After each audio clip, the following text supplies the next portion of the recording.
go with it. All right, and it looks like we are live now. Yay. So good morning, happy Monday. It is marketing. I want to sleep. Oh, I want to go back to bed. I've had enough adulting for today because today is Monday for me. How are you all doing? How was your weekend? busy and great. Awesome. Yeah. Heather, what did you do this weekend? I have no idea. Oh, yes. She was very busy. She was very busy too, apparently. No, I worked. Get my drink out. Welcome to my world. Actually, I painted some pottery with a friend of mine at a brewery. Sorry, not brew pub, but a brewery. Anyway, Hmm. it was lovely. And then I worked the rest of the weekend because isn't that what we do? We went from 9 to 5 to 24/7. That's Yes. my favorite phrase. Oh, Yeah. new work hour. Yeah. Don't you love being a small business owner? It's a blessing in the DMV where you don't have to sit in traffic for 5 hours to get 20 miles down the road. That. Yes. Well, today we are here with our friend Samantha Marshall with Studio 151 Photo. And if you go to studio151photo.com, you can visit her website. Samantha, Yep. welcome to the party. Thank you. Thanks for having me. Of course. I'm excited to close this month out with this fun topic. Yeah. So we're talking about photography in the month of May right now. If you've been watching all month long, you've been seeing different people come on our screen from our sisterhood community, and we're discussing photography because it is National Photography Month. Yeah. And photography matters. And that's what we want to tell you. We want to tell you from different perspectives until it lands so that you go and take care of this summer when you're in your summer slump time frame. So welcome, welcome, welcome. I want to give Samantha an opportunity to introduce herself. So Samantha, tell us who you are. I know I kind of introduced you. Tell us who you really are. Tell us what you do, and tell us what you do in the sisterhood as well. Absolutely. So Samantha Marshall, and I own my photography studio, Studio 151. We are located in Sterling, Virginia, and I have an actual studio outside of the home.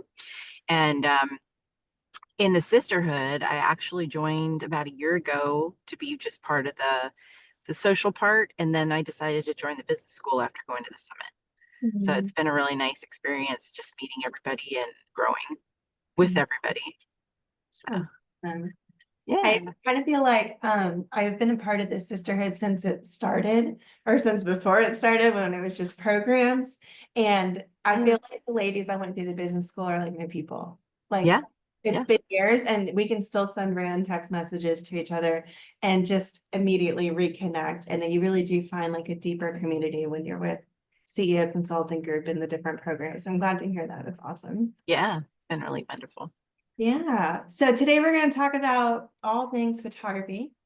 And I just want to start with really basic things like what inspired you to become a photographer, Samantha? Talk to us about your journey.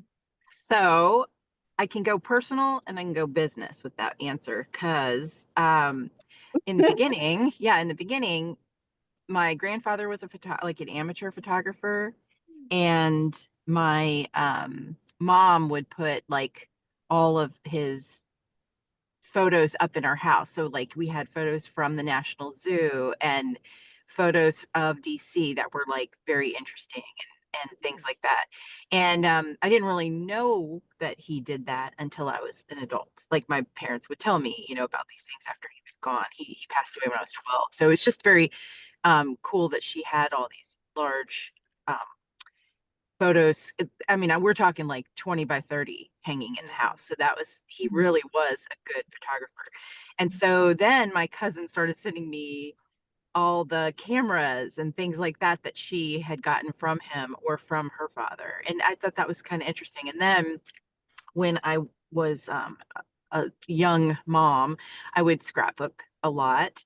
And I kind of started finding I was like posing everybody way too much. And then I started swapping family portraits with friends because we needed a family portrait for the scrapbook. And then I realized that I was getting really good at it. And then I decided to just try every type of photography there was. So I've done infant, I've done weddings, I've done business products, like everything. And I decided to figure out what I liked and then grow from there. So now even though in the beginning I didn't think I liked people, I liked landscapes and animals and things like that. That's my thing now. Like I love people. I love making people happy and making them feel good. So now headshots and event photography, because you get to go to every party. You get invited to the party. So that's pretty cool.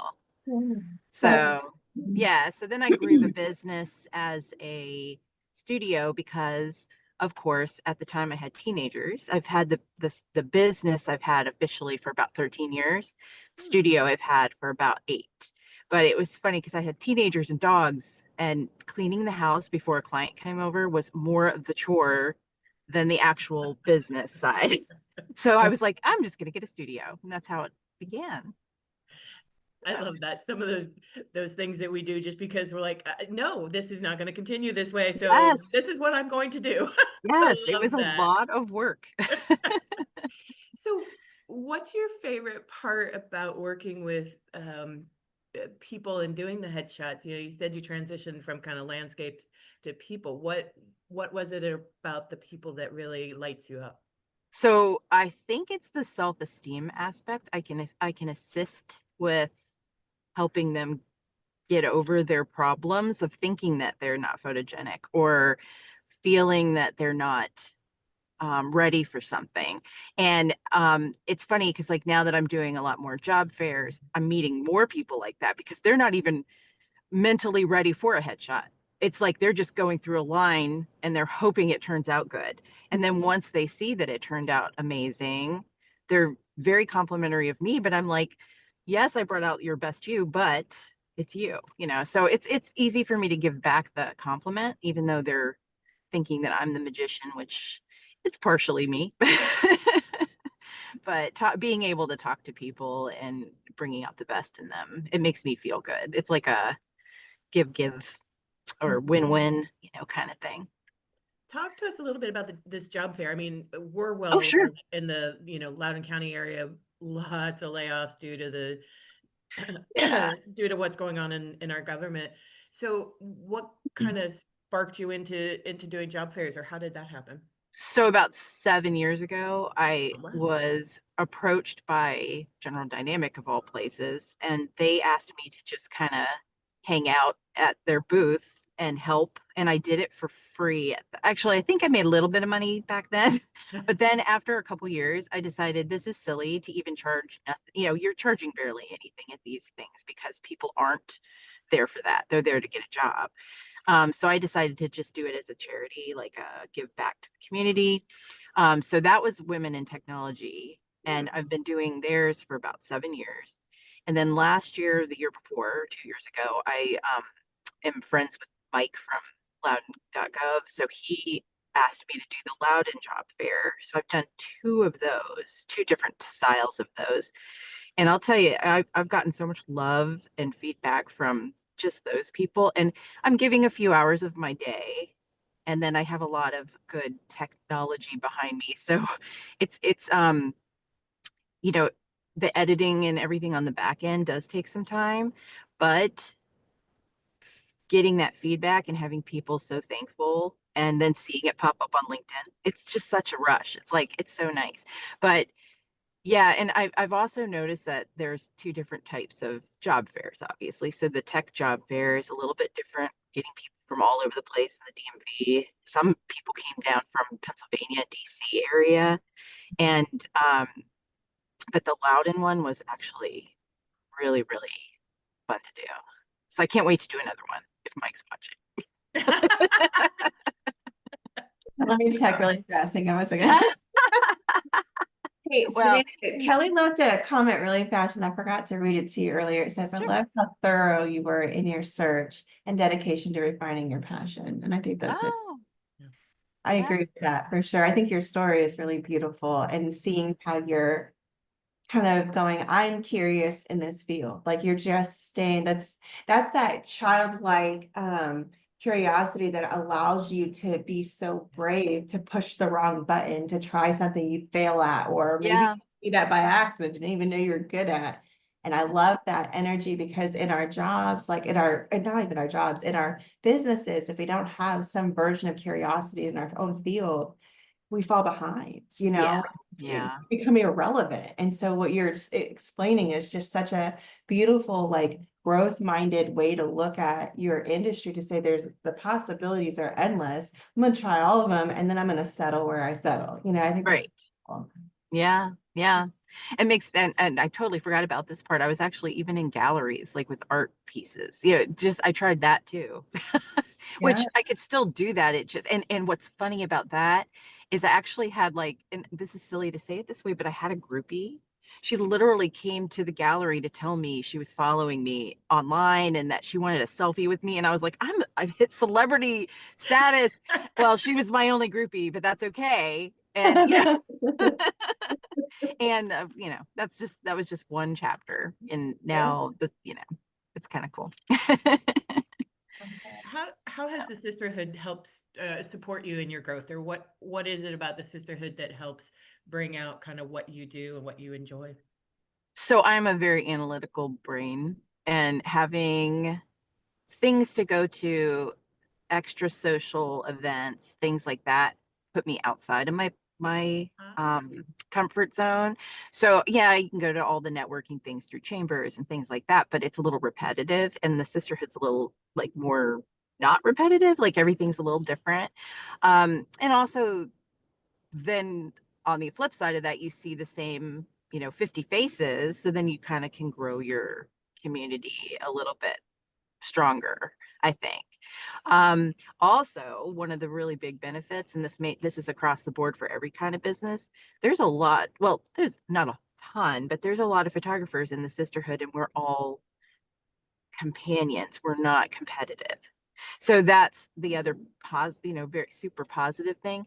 And I found that in some of the chambers, but you have to find that. You can't just expect it, yes. because it's my industry is very competitive, and people are a little not backstabby, but it can be negative feeling when you are dealing with another photographer, because they do it different, or Right. you know so the sisterhood's been nice because that doesn't happen. Yeah. Yeah, I And think also, that's so true. Like in the sisterhood, we have, I think about it just even for me, like I had a marketing agency. We take other people in the sisterhood who also have marketing companies. I brought a friend in who is a marketer yeah, marketing company, and it can feel very competitive on the outside, but there's something about the sisterhood that just takes that out. It's like you find people who are like, we do similar things, maybe we overlap industries or whatever, but then you're like, but you're not competing. Like you want me to right, win too. Like that person's standing there clapping for you and cheering you on as much as you are clapping for them and cheering them on, because there really is enough business for everyone. Yep. There's right. enough business to go around. And the sisterhood, I feel like, does a really good job of like pulling us into each other, supporting one another, and really being mindful about what we need in our businesses versus what we want or what we feel pressured by society to achieve. Mhm. I think it's really great. That's Can I want to ask you a question about how you determined the thing that you're settled in right now, like the type of photography that you're settled in now in your business. How did you make that decision? Did it have something to do with like the economy or COVID, or no, how did you make yeah, it that was all about feeling. So I did reach out and got a mentor back maybe like 3 years ago, and I kind of grew. And this is not to sound negative, but mentoring or being a mentee is an amazing thing. But once you've hit the growth wall, like you've learned everything you can from that person, just find another mentor. So that kind of happened with me. Is I found this person, he was wonderful for a time being. I learned a ton. It kind of showed me how to make things a little more efficient. Not necessarily, they weren't teaching me to be efficient, but I noticed all the flaws and and all these things I had been doing, and then seeing how they were doing things too.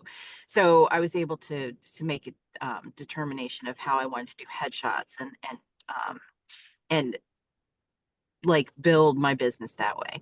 So then that's when I actually found the sisterhood, because I needed another avenue for finding a mentor, and Tina was the next one.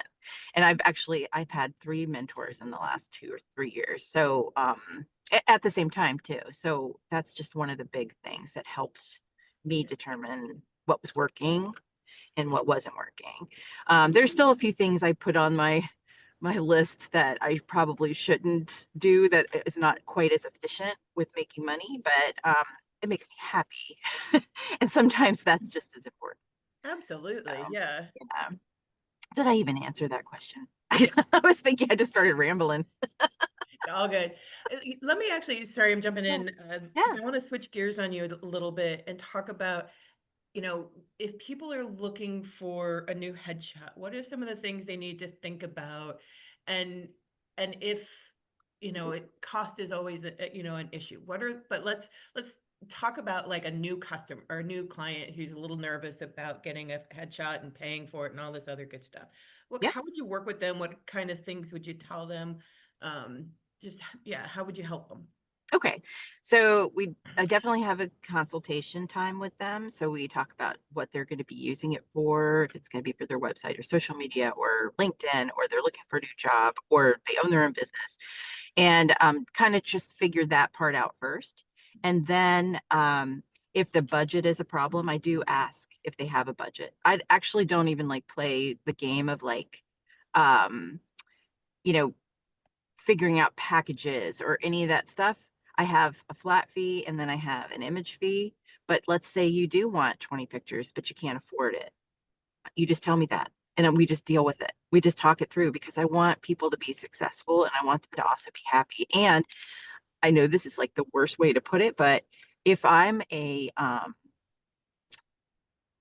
data hoarder and want to keep all your pictures, that's one thing. But why would I do that? Why wouldn't I share those with you at a Yeah. discounted rate or something like that? So I try really hard not to put things into budget packages, but I do discuss it, if that makes sense. Yes. And then what was the rest of that? That was how else to I help think them.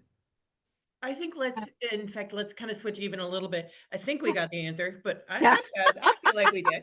Um, Well, I but got distracted because somebody was pulling in front of me, and I was like, oh, I'm looking at this car like, oh.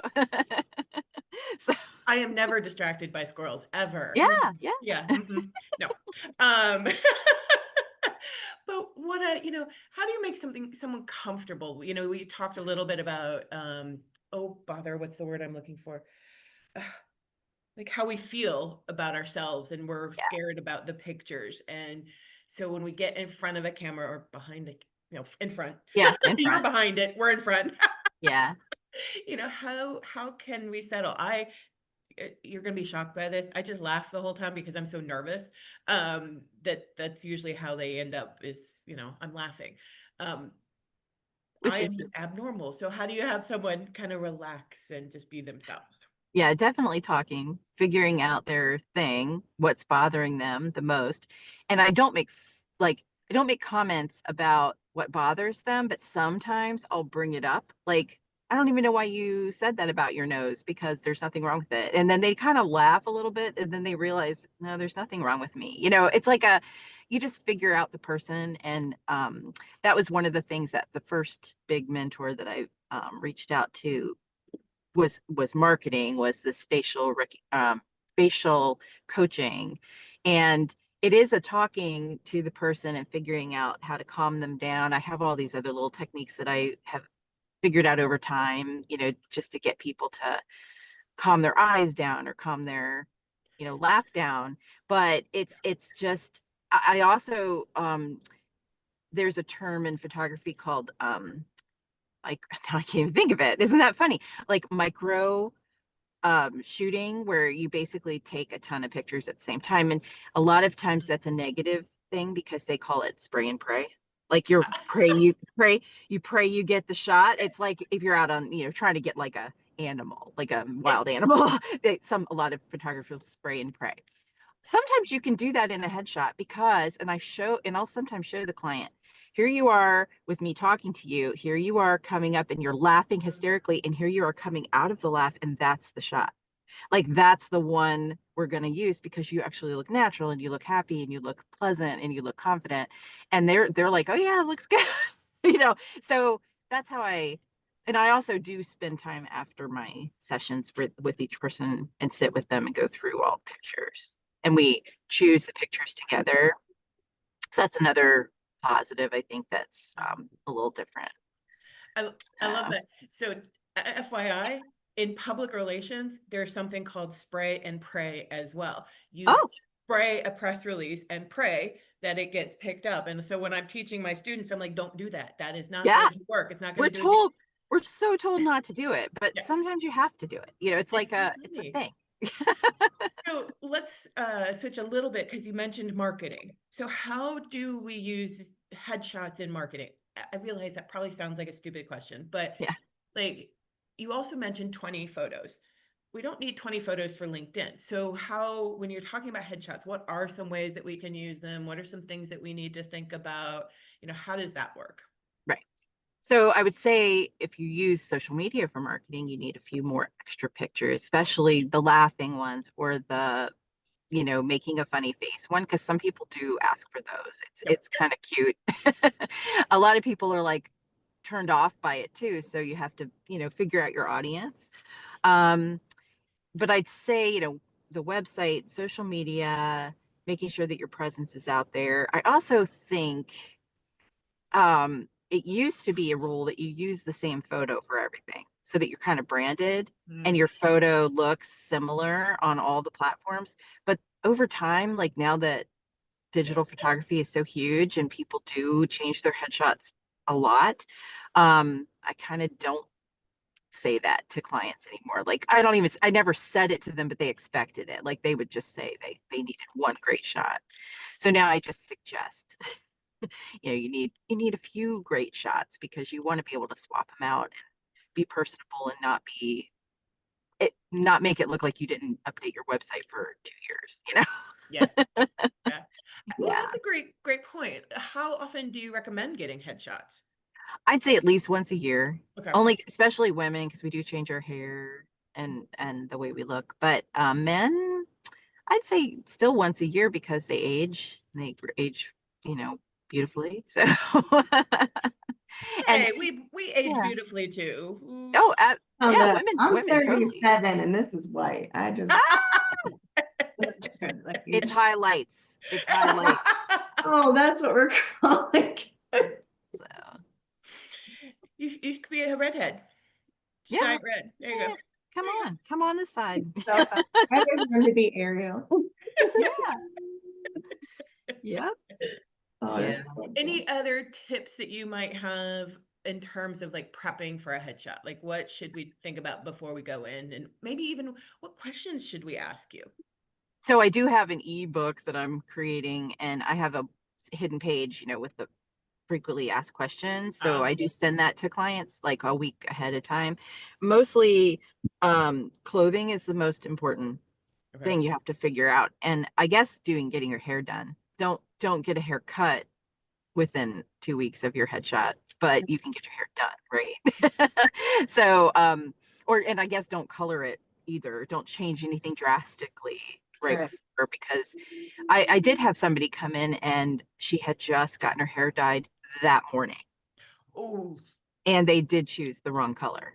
So she literally asked me to Photoshop her hair to make it a different color. And I'm like, yes, I have the talent to do that. And I can totally do these wild, like crazy things that people ask me to do. But should I? Because you don't look like that. And I don't know really what you look like in real life because you came into me this way. So that's something that you just have to be aware, that kind of thing. I also wouldn't choose a color that's you never wear, because obviously you never wear it for a reason. It may not be your favorite color. It may not be a complementary color to your skin tone or whatever, but you think it's your brand color or something like that. So, and I had somebody do that to me where she wore orange. Well, that was the color of her company, but she could not wear orange and she hated wearing orange. And I'm like, why would you do that to yourself? Because now you're in a bad mood. So, and you're not going to bring your best to this shoot. So, hold on. See, when I talk too much, I cough. So. You know, whenever I'm talking with a client on their branding stuff and we're talking about a brand photo shoot that they're getting ready to do, I always like to guide them, like, don't wear big bold prints because if you're Right. using it digitally, like there's only so many times you can see Yeah. stripes. Like I like the more going that neutral route with what you're wearing, kind Yep. of either It earth goes, tones or whatever. Like if you're, black, white, and gray energy, go for it. If you're, khaki and, pastels, whatever, but keeping it kind of more consistent and true to yourself or true to your brand, however that aligns, because having an orange shirt, but your color is, yeah. orange. for your Yeah. is Hot not pink. really Yeah. helpful. It's Yeah. just an extra step.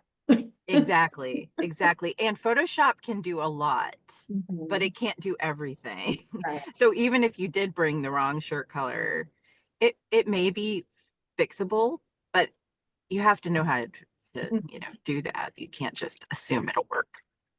So, Did you yeah. guys, I apologize for hopping up. I do want to ask a question. Did you guys talk about the photography or the makeup with women and No, photography? we didn't do that. No. So I wanted to speak to this for a second. And Samantha, I'd like to hear your professional opinion about this. So when I guide women on professional photo shoots, especially women who tend to live more naturally, like I have no makeup on today, I live more naturally on a daily basis. I do wear makeup, but not very often. And so I become hesitant, like on my wedding day, to boldly apply makeup because I tend to not do that. However, when I look at photos of people and they don't boldly apply their makeup, you almost don't know that they're wearing any. So can Yeah. you speak a little bit to that balance and helping that perspective so people, the women that we work with can kind of take note of that and just, think about whether or not they should do their own makeup or hire someone? Should it be bold? Like, how do you coach that? Yeah. So I did hire a makeup artist for my own headshots because I do tend to wear the same thing every day. Does it look right? I don't know. I like it, but it doesn't mean that a professional might steer me in a different direction, like for the way my face is shaped or something like that. But I do tell my clients, wear what you wear normally, because I do a little bit of editing with like contouring and shadows and light, because I can make sure that their eyes are not lost, or they're and the way that our lighting is set up in the studio, it's pretty straightforward. You look like yourself. Um and I've had people come in who've had no eyebrows, just their eyebrows are so light that in real life you can kind of see them. And then in my lighting, they're gone because the light is just so much. So I just take note of that kind of thing and I edit it to make sure they look like themselves. But I do tell clients just to be normal. Don't overdo it and don't underdo it, because you don't want to not look like yourself. Right. But for what brides and stuff is a totally different world. Sure. Yeah, Sure. that's more glam, Princess Day, but headshots, you want to just be as natural as possible and don't go overboard. The other thing is, don't use anything with SPF because it shines. It creates like a glow, like a shimmer. And then don't use shimmery stuff. I So did a not lot know of that. people have I thought of bronzers that, that have yeah. glitter and Like stuff a in them. And it's like, highlighter. if you want like a little glow or something, you can have that painted on with Photoshop. You don't need to do that with makeup. So yeah. Don't wear SPF to your headshot. That is something I Yes. never would have thought of. And in fact, Yeah. in all the headshots I've had, I don't think anyone has ever said that to me. I've Mm, never heard that. Yeah. yeah. No And one like one of, ever told me like the matte finish, I guess, versus like a glossy finish on your face, right? I don't right. know what you actually call it, 'cause I'm not much of a makeup person, but some Yeah. makeup looks dewy, like it looks wet, like it's supposed to look Yeah. moisturized. So you're Yeah. saying that basically you don't want that wet look. 'Cause like me, I mean, I don't have any Well, it's light. not a wet look. It's not a wet look. What SPF does is it actually reflects the light. So it creates like a burst of light. It's not even a dewy look. It's more of a, Yeah. you know, Yeah, like it washes so, it out almost, like it's too bright, it reflects it. yeah, it reflects. Uh-huh. So, Wow, I would never have thought. Gosh, well, Samantha, thank you so much for joining us today on Marketing. Thank you. We I appreciate appreciate you it. hanging out with us. And for those who watch us live, don't forget to say hi. If you're watching the replay, feel free to comment below if you have any questions, and we'll be in touch. Awesome. Have Awesome. a great Thank you week. Thank so you. much. Bye, Thank guys. Thank you. All right. Bye. Bye-bye.